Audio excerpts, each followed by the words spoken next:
Mental health is not just the absence of illness. It's the presence of more mental fitness.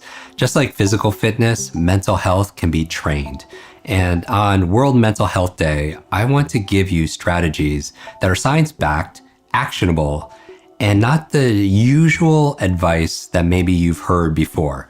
So take a moment, forget what you know.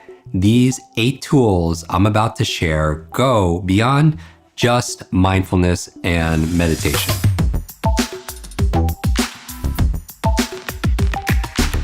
So let's talk about mental fitness versus mental health. Mental health is often more reactive. You're reacting to stress or to burnout, but mental fitness can be more proactive. It's your physical capacity to bounce back, to adapt, to stay focused, especially when life is hard. I mean, you think about mental health like physical health, but it doesn't mean you're physically fit. I want you to be mentally fit. Research from Stanford and MIT shows that people with high cognitive flexibility experience fewer mood crashes and actually have stronger immune systems. A whole area of science called psychoneuroimmunology. It isn't just about willpower. It's trainable neuroplasticity. It's neuroplasticity in action. Quick action step, because we always have an action step. Start your day with a cognitive warm-up. I do this. Before checking my phone, I want you to ask yourself, what am I feeling right now? And then what do I want to feel? What's one thing I could do to shift my state? Remember, all learning, like life, is state dependent. You don't have emotions, you do them. There's a process of your physiology and your psychology that changes your state. And this strengthens your prefrontal cortex, boosting your self-awareness and your self-control. Now let's talk about the dopamine reset protocol. We're living in a dopamine-saturated world. Constant stimulation, it's hijacking our reward system, making focus harder and mood swings stronger. Recent studies show that even a 24-hour dopamine reset can recalibrate your brain's reward threshold, increasing baseline for happiness and motivation. Now, what's a quick action step?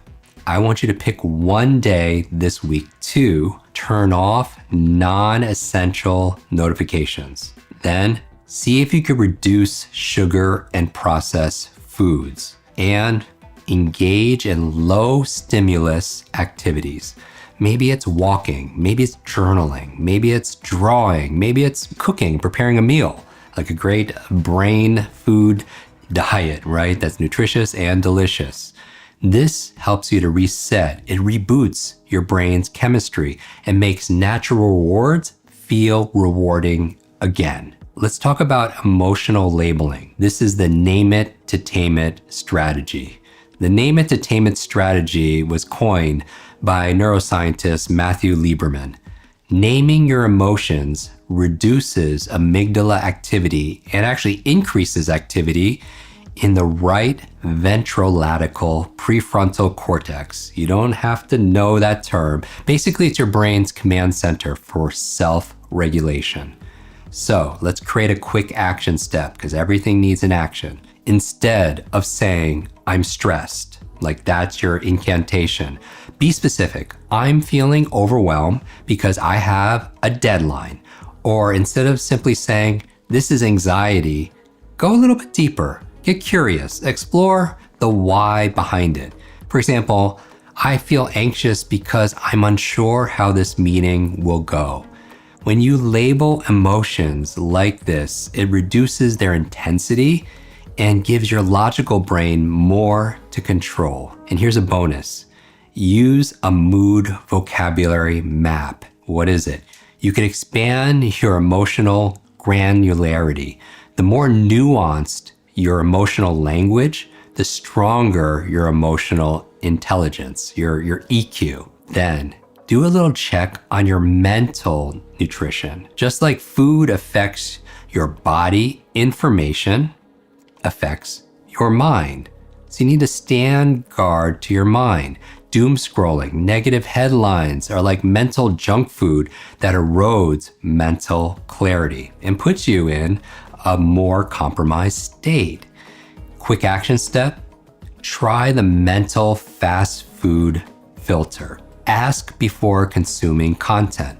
Is this nourishing my brain or is this depleting it?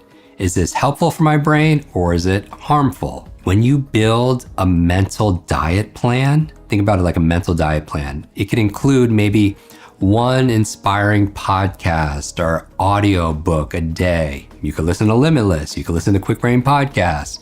10 minutes also of just silence, or maybe go out in nature, and creating those digital boundaries, those guardrails.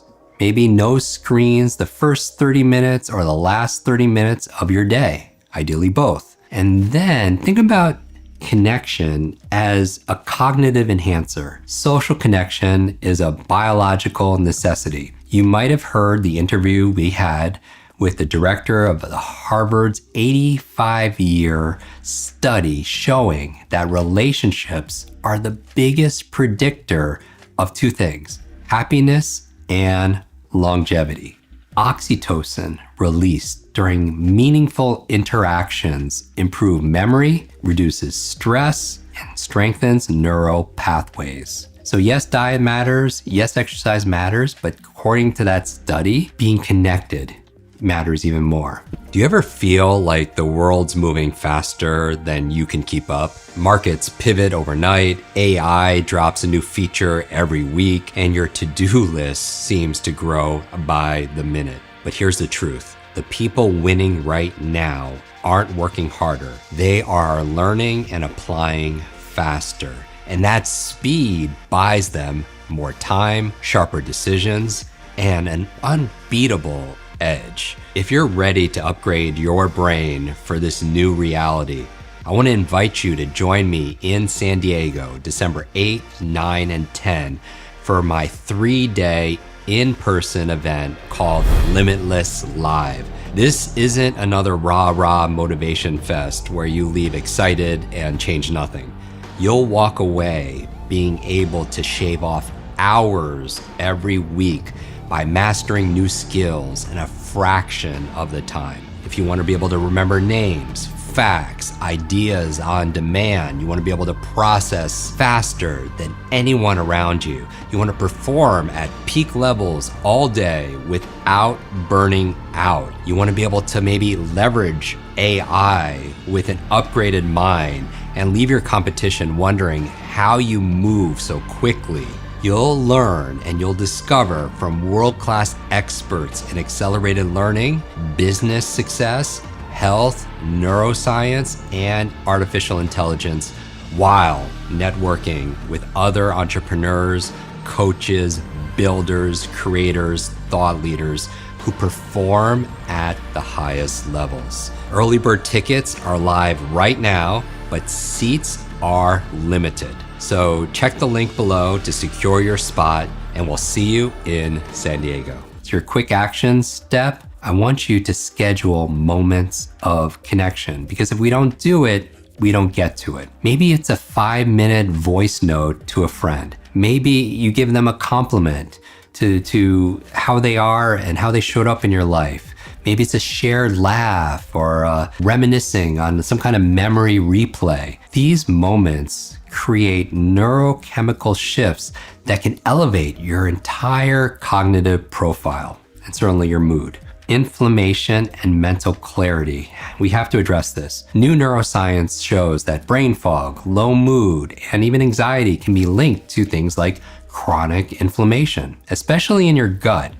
Your microbiome talks to your brain, right? They call it your second brain via the vagus nerve, affecting everything. It affects your focus, your emotional balance. So let's create a quick action step. Start with a brain-friendly, anti-inflammatory breakfast.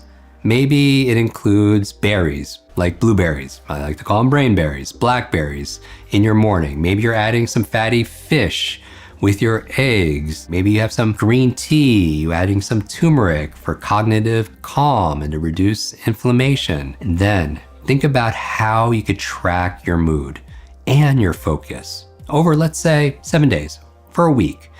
Remember, food is information and inflammation is the silent saboteur. And let's talk about, I think we're up to number 7, somatic tools and body-based mental health. We often try to think our way out of emotional pain, but your body holds stress too. So practices like somatic breath work, cold plunges, TRE, tension and trauma release exercises can help you discharge that stored stress from your nervous system. Quick action step, try right now a 2-minute somatic scan.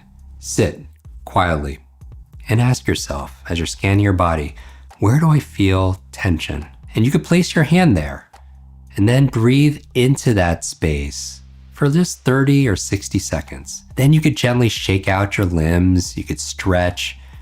Remember, as your body moves, your brain grooves. Breathe in to where you're feeling that and move the emotion through. And as you exhale, imagine it leaving your body. You can move the emotion through, not around. We have a whole episode on somatic practices that we'll link with Jennifer and Cardin on the podcast where you can dive deeper into these somatic exercises and these somatic techniques. Again, we'll put the link in the description. Finally, number 8. Artificial intelligence and mood technology. Mental health is going digital, and AI journaling apps, cognitive behavioral chatbots, we're wearing mood trackers.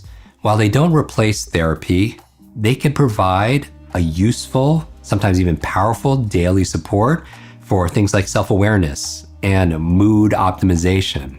So a quick action step, you can look into things. Look into downloading a mental health tool. Maybe it's Wobot or Youper. I'm not affiliated with either app. You could find and do your own research. You could use it daily for just 7 days. You could track things like your self-talk. Tech is not just for distraction. It can be used for better direction. Okay, so I want to offer you a quick challenge. A lot of people like challenges. This is World Mental Health Day. Challenge yourself to treat your brain like your body. Train for it, fuel for it, rest it, and connect to it. Mental health isn't just emotional, it's existential. People who feel aligned with their values and their purpose, they tend to be more resilient, they tend to be more creative, and they certainly tend to be more emotionally stable. The last quick action step I'll leave you with, try one-line legacy. This describes the kind of impact you want to have in your world.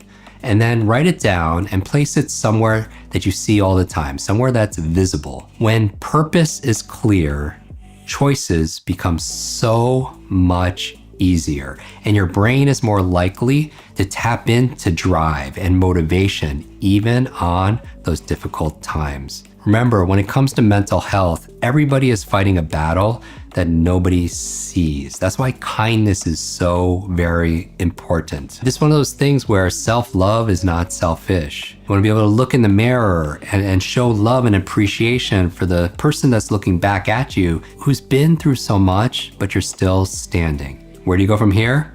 I hope you share this message on World Mental Health Day. You can tag me at Jim Kwik. I want to hear your thoughts. I want to hear your wins. I want to hear some of your ahas or your breakthroughs. Mental health isn't a solo mission. It's a shared journey. You could certainly find more resources and more insights just like this. Subscribe to our podcast. Join us on YouTube, where we post the extended version of our conversations that we have.